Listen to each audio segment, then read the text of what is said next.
Meus amados, a paz do Senhor para todos, amém? Nós queremos dar boas-vindas aqui a todos aqueles que são grandes amantes da Palavra de Deus e que gostam de uma boa escola bíblica dominical. Nós, nesse domingo, dia 22 de março, estamos aqui estudando de casa, junto com os irmãos, devido a essa quarentena, né? Aqui estamos submetidos. A lição de número 12 da nossa revista, que vai falar sobre Jesus, o homem perfeito. Eu creio que os irmãos têm lido o texto, textual, leitura bíblica em classe. Portanto, adiantaremos para a nossa introdução. O comentarista vai nos mostrar aqui a forma correta de interpretar esta humanidade de Jesus. Ele já nos deixa claro de início que essa humanidade de Jesus ela não foi apenas aparente, mas real. O que ele está querendo dizer com isso? Alguns grupos interpretam erroneamente como se Cristo não tivesse nascido de mulher, não tivesse vivido em um corpo como esse que nós temos. Eles vão apelar para outras situações, como se Jesus tivesse feito aparições, teofania, que é uma manifestação visível de um ser espiritual.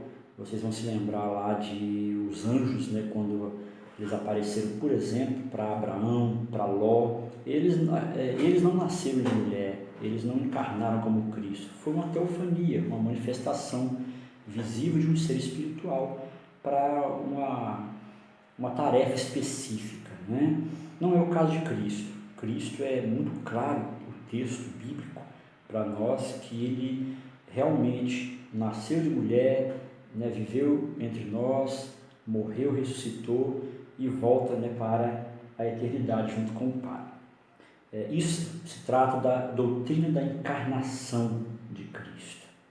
Algumas pessoas podem achar estranho esse termo, mas é o correto, Alguns acabam confundindo com reencarnação, que não é algo que nós praticamos, mas a doutrina da encarnação de Cristo, ela vai nos ajudar a compreender exatamente isso, os aspectos da humanidade dele, até onde ele era 100% homem, 100% Deus, e etc. Tudo isso nós vamos compreender nesse contexto de hoje. No primeiro tópico, o comentarista vai falar Jesus, verdadeiro Deus, porque nós queremos primeiro entender esse aspecto dele, da sua divindade, e depois falaremos da sua humanidade. Por que isso é importante, pastor? Existem pessoas que não compreendem esse aspecto divino de Jesus de uma forma completa, Existem pessoas que acham que Jesus foi um profeta, como outros, foi um profeta especial. Alguns acham que ele era um ser espiritual, sim, mas que ele foi criado por Deus, Alguns acham que Jesus ele veio à existência no dia em que ele nasceu de Maria, há quase 2000 anos atrás, e tudo isso é mentira, Nós vamos entender aqui que Jesus ele sempre esteve junto ao Pai, que é o que diz o primeiro subtópico. Ele vai falar aqui da eternidade de Cristo junto ao Pai. O capítulo 9 e o verso 6 de Isaías tem aquele texto que nós costumamos sempre dizer, que Jesus seria o quê? Maravilhoso conselheiro, Deus forte, Pai da eternidade e príncipe da paz. Esse título, Pai da eternidade, eu não poderia dar a ele a Jesus se Jesus tivesse vindo à existência quando Maria deu a luz a ele. Não, na verdade, contrariaria esse verso aqui e outros mais, O comentarista nos dá exemplo aqui do capítulo 8 de Provérbios. Eu peço que os irmãos leiam em casa, são apenas 36 versos nesse capítulo 8, e Salomão ali, ele é usado por Deus de uma forma muito extraordinária, colocando um personagem, naquele capítulo, que é a sabedoria. E a sabedoria começa a falar como ela é, como ela age, o que vai acontecer com as pessoas que não tiverem ela, mas na verdade ele está falando de Cristo, porque lá a sabedoria diz assim, que ela existe desde a eternidade, antes que o mundo existisse, né? É uma referência aí a Cristo pela parte de Salomão. Eu peço que os irmãos leiam, é importante. No segundo subtópico, nós vamos falar sobre os atributos e as grandezas e também as perfeições de Jesus, tá? Muito importante falar sobre os atributos, porque para Cristo também ser considerado como um Deus, ele tem que ter esses atributos que são inerentes apenas a Deus, que é o que diz aqui: onipresença, onisciência, onipotência, né? Ser imutável, como está lá em Hebreus 13, Jesus Cristo é o mesmo ontem, hoje, eternamente. Isto são atributos, são características de um Deus, né? Não são características de grandes profetas, como foi o caso de Elias, João Batista, não. Aqui essas características só cabem a um Deus, e nós vamos encontrar aqui referências, né, que comprovam isso para nós. Uma delas é João 5, aqui diz João 5,16, mas foi um erro de gráfico, eu creio. O comentarista estava tentando nos direcionar para João 5 e 26. Eu vou ler aqui o verso para os irmãos, para que os irmãos entendam quando Jesus ele diz da seguinte maneira: porque como o Pai tem a vida em si mesmo, ou seja, ele é o dono da vida, ele não precisa que ninguém lhe dê a vida, ninguém nunca deu a ele a vida, ele existiu sempre. Ele diz assim como o Pai tem a vida em si mesmo, assim deu também ao Filho ter a vida em si mesmo. Então isso ele está falando que foi também concedido a ele ser igual ao Pai. Nesse capítulo 5 aqui, Jesus estava exatamente se declarando Filho de Deus, e ele sempre costumava dizer com clareza: eu e o Pai somos um, não há diferença entre nós. Apesar de ele estar na terra nesse corpo de humano, sujeito a coisas, né, que nós também somos sujeitos, mas ele sempre deixou bem claro que ele e o Pai eram um. Eu, falando em o Evangelho de João, eu aproveito para mostrar aos irmãos o capítulo 17, porque foi a oração de Jesus, né, onde ele fez essa oração. Na primeira parte, onde ele ora por si mesmo, no verso 5, ele disse da seguinte maneira: e agora glorifica-me tu, ó Pai, junto a ti, com aquela glória que eu tinha contigo antes que o mundo existisse.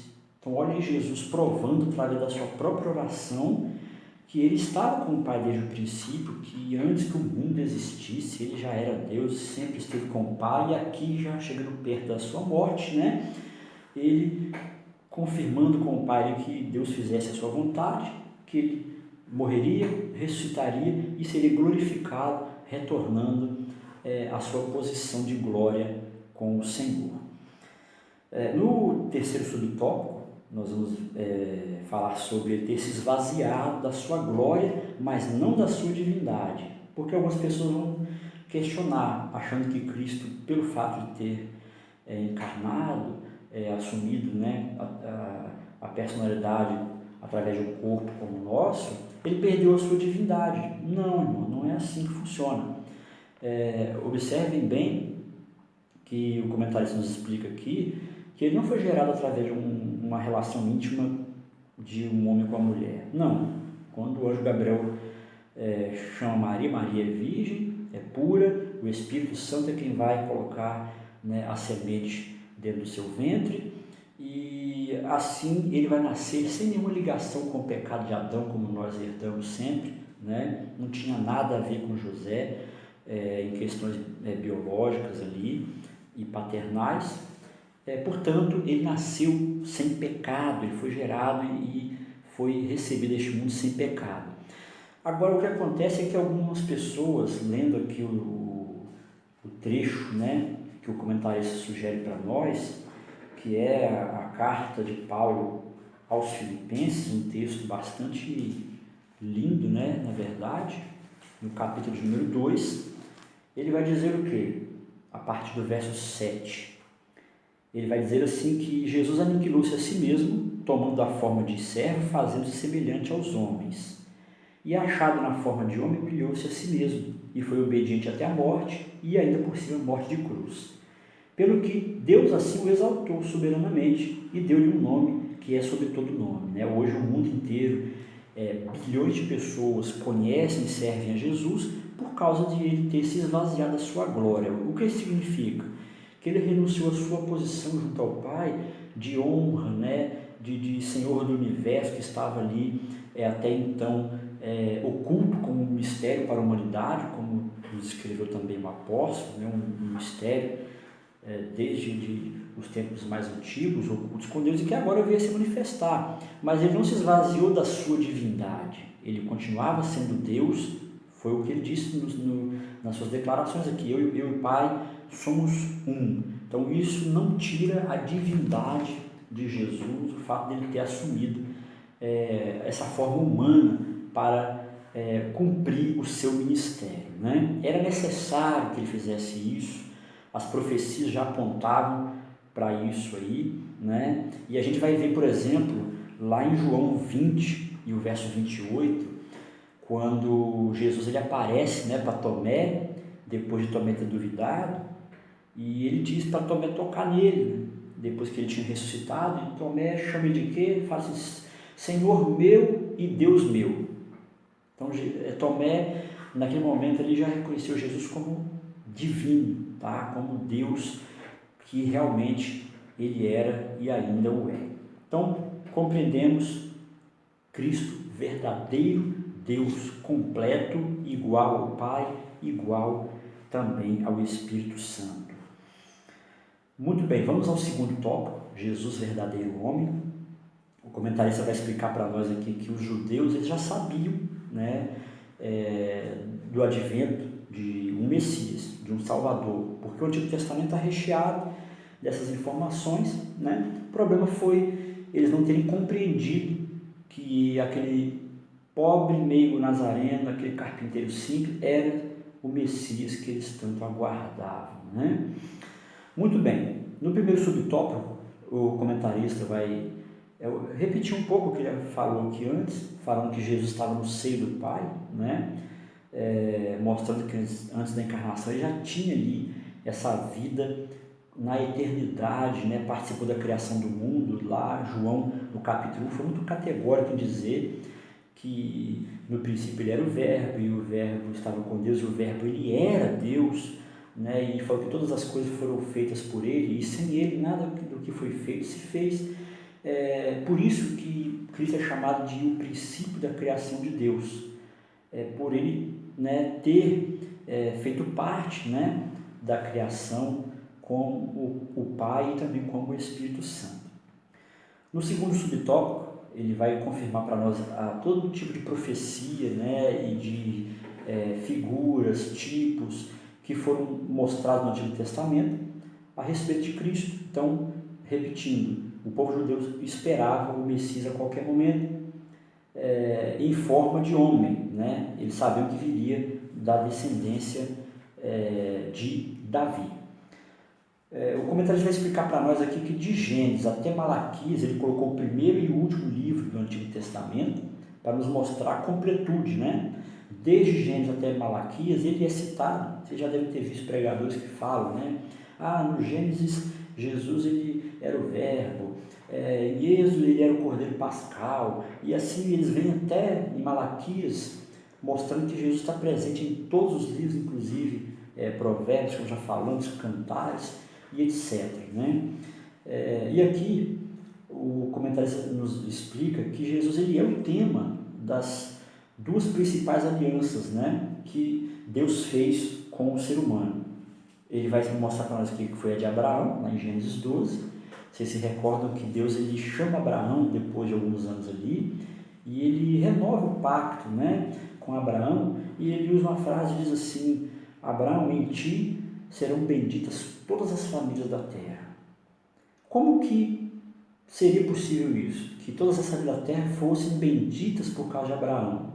Exatamente porque da descendência dele nasceria o Messias, né? Deus se manifestaria através desse Messias. E a segunda aliança, que foi a aliança davídica.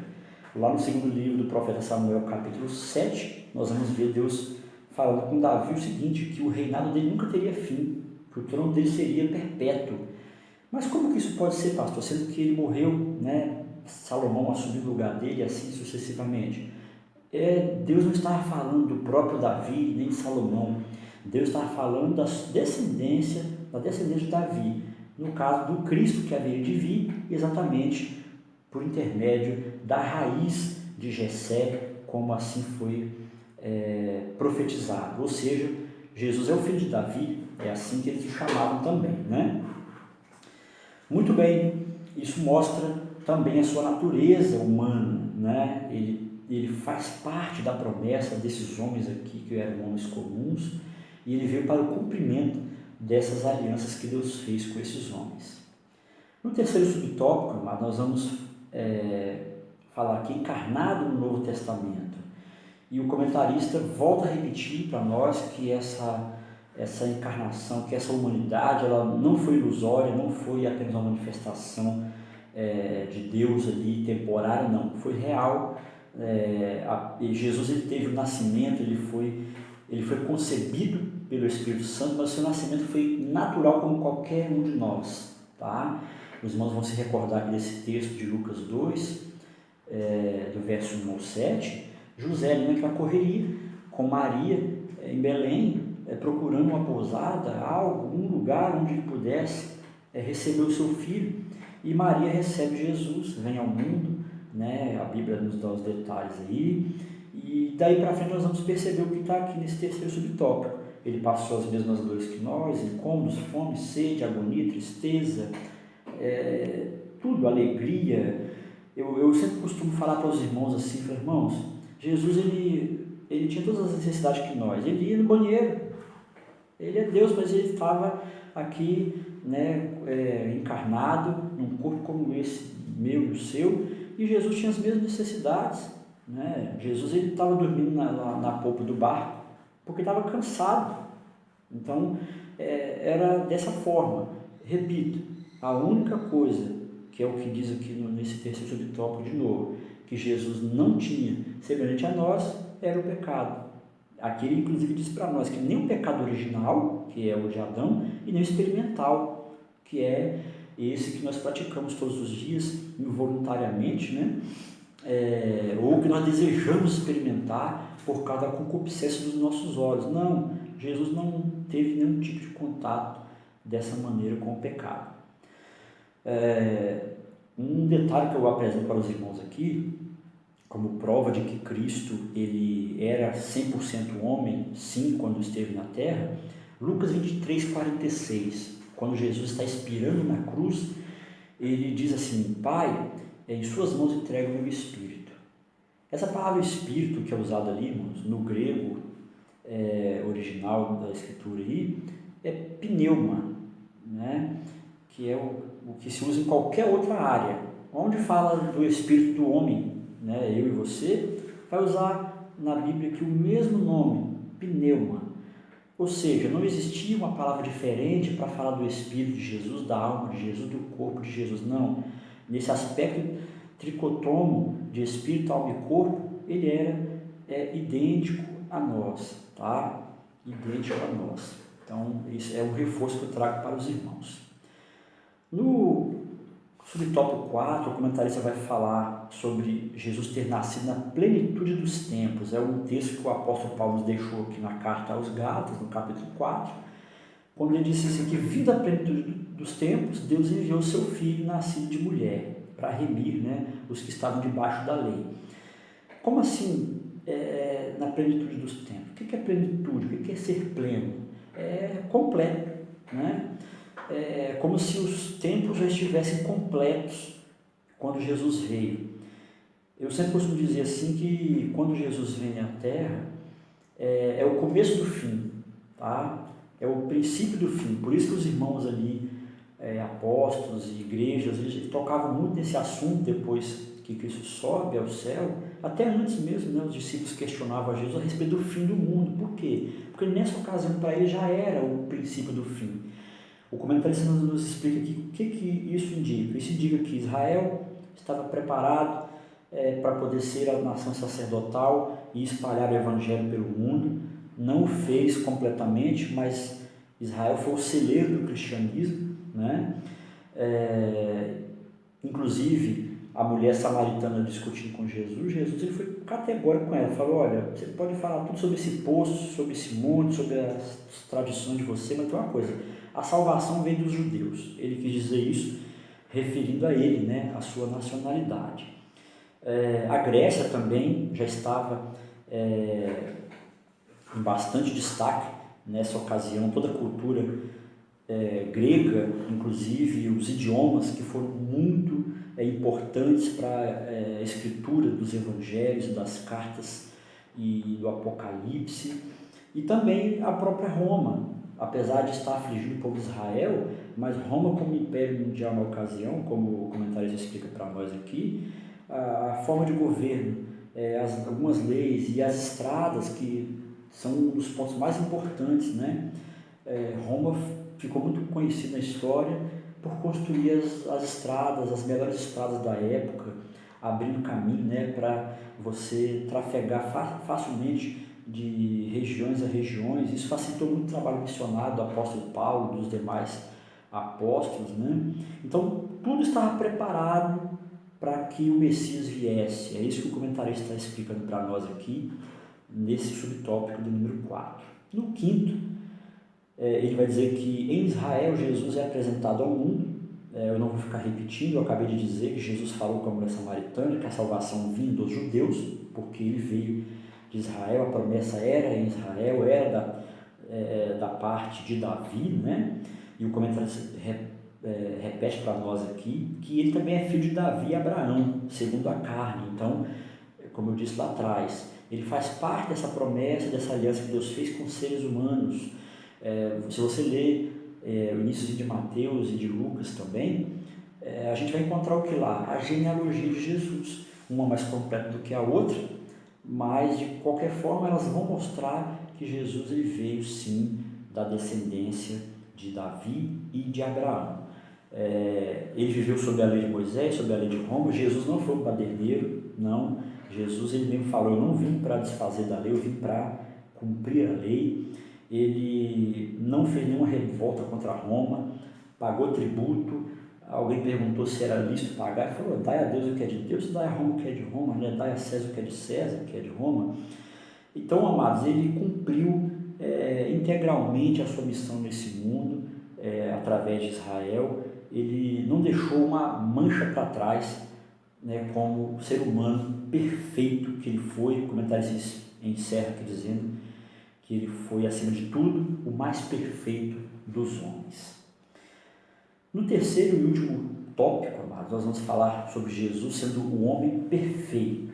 Vamos entrar um pouco mais nessa questão para não deixarmos sombra de dúvida a respeito da perfeição de Cristo, da santidade dele, mesmo ele tendo encarnado e vivido sobre a face dessa terra por esse período de aproximadamente 33 anos, né?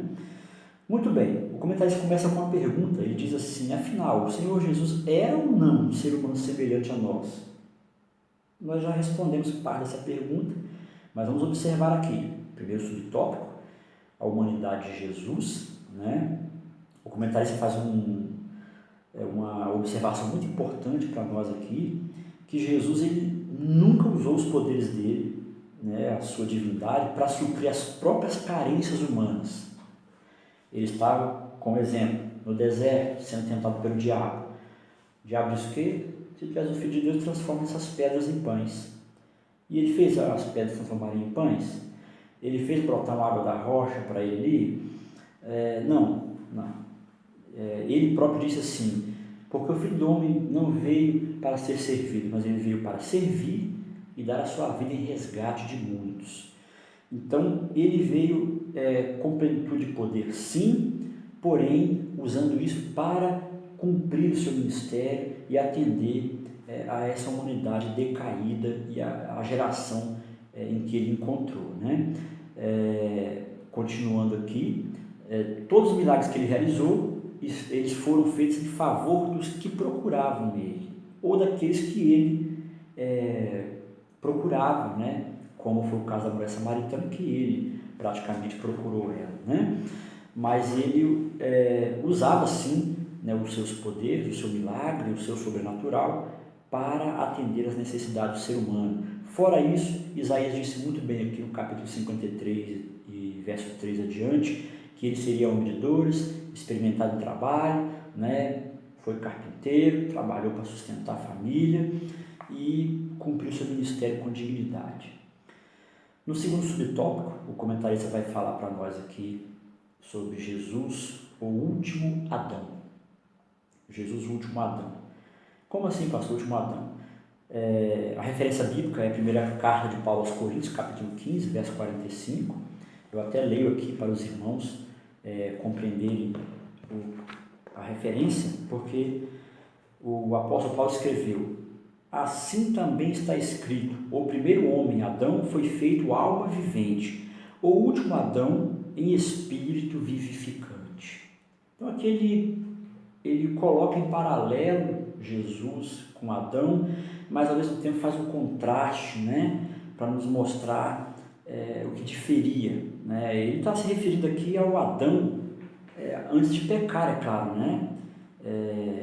E ele compara isso com Cristo, essa perfeição, esse projeto de Deus, mas ele mostra que Cristo, né, que veio depois, ele chama de último Adão, ele diz que ele veio um espírito vivificante. O que é vivificar? É dar vida àquilo que estava morto, é dar vida àquilo que estava para morrer, né, que estava se acabando. E foi isso que Cristo fez. Ele veio para vivificar a humanidade, ele veio para dar vida nova, para nós nos transformar em nova criatura, e foi isso que ele fez, né, quando se entregou por nós. É isso que o comentarista está fazendo aqui, usando o verso do apóstolo Paulo, né? Inclusive ele diz aqui no finalzinho que nós concluímos então que a humanidade não é um projeto fracassado de Deus. Às vezes nós mesmo falamos isso, né? Quando a gente vê a humanidade fazendo coisas terríveis, homens e mulheres agindo de uma maneira que às vezes é pior do que animais, a gente fala assim, essa humanidade não tem mais jeito. Não, irmão, na verdade que tem jeito sim, né? Jesus ele deu jeito na humanidade. Até hoje, quantos milhões e milhões de crentes, né, que já não entraram dentro do paraíso por intermédio da crença em Jesus. Eu e você também nos consideramos pecadores, que nós realmente somos, porém pecadores redimidos, justificados e arrependidos, e o nosso intento é entrar no céu através dessa obra de Jesus. Jesus realmente recuperou a humanidade desde que essa invoque ele como Salvador. A perfeição espiritual e moral de Jesus é o terceiro e último subtópico. O comentarista vai dizer para nós que, embora Jesus ele tenha adotado essa natureza humana, esse porte físico, tudo isso, né, como nós, mas jamais esteve sujeito ao pecado original nem ao pecado experimental. Não, eu disse bem lá atrás, e a confirmação da pergunta que o comentarista, nos fez aqui no início desse terceiro tópico, afinal Jesus era ou não um ser humano semelhante a nós? A resposta está aqui, sim, em tudo, menos na natureza pecaminosa, né? Jesus ele não teria como pecar de maneira alguma, em tudo foi tentado, né? Mas não pecando. O comentarista nos colocou aqui, Hebreus capítulo 7, verso 26, o escritor ele disse assim, porque nos convinha tal sumo sacerdote, que é Jesus, né? Ele estava comparando Jesus aqui com Melquisedeque. E ele vai dizer assim, algumas características desse sacerdote: santo, inocente, imaculado, separado dos pecadores e feito mais sublime do que os céus. 5 características. Pois bem, amados, ele não está falando de sacerdote humano, né? Porque santo, eu e você estamos tentando ser, né? É o que a Bíblia nos ordena, ser santos, porque Deus também é santo. Mas essas outras características aqui, nós não conseguimos ter, né? Nós, depois que saímos da nossa infância, por exemplo, nós não somos mais inocentes. Nenhum de nós é imaculado, ou seja, sem mancha, sem mácula. Não, nós temos, infelizmente, todos os dias pecamos, né? Nós somos separados dos pecadores? Não exatamente, nós fazemos isso todos os dias para nos santificar, mas não como Cristo, que ele era um sacerdote, um sumo sacerdote, separado totalmente dos pecadores no quesito de pecar ou não, né? E feito mais sublime do que os céus. Nem tem como a gente falar, né, amados? Jesus é a excelência aí, né, de todo o universo. O comentarista, para encerrar, ele diz que em tudo que Jesus fez, no seu agir, no seu falar, no seu relacionamento com a sociedade, com a sua família, com os religiosos, ele foi perfeito, não se achou engano em seus lábios. Alguém pode até dizer, pastor, mas Jesus ele censurou os fariseus, os religiosos, né, saduceus, sacerdotes. Ele se zangou ali com as pessoas que estavam no templo e, né, expulsou aqueles vendilhões. Sim, amados, ele estava fazendo o ministério dele, era o ministério dele. Não pense que Jesus ele desejou a morte, desejou a condenação. Não, Jesus estava apenas fazendo o que era o seu ofício. Ele não pecou em nada. Então ele foi um homem, porém, perfeito, que é o terceiro tópico que nos diz.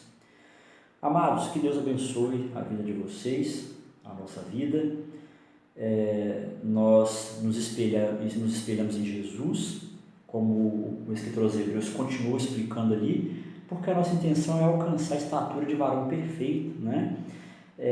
Nessa terra não poderemos chegar a essa estatura, mas nós estamos nos santificando para que quando o Cristo se manifestar, Ele nos dê um corpo glorioso, aonde sim seremos totalmente livres do pecado que nos rodeia e que nos força, né, todos os dias aí, tentando nos afastar de Deus.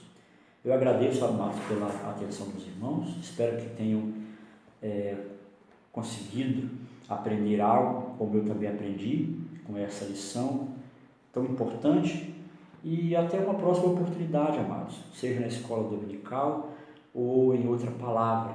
O que o Senhor nos colocar no coração, estaremos passando para os irmãos.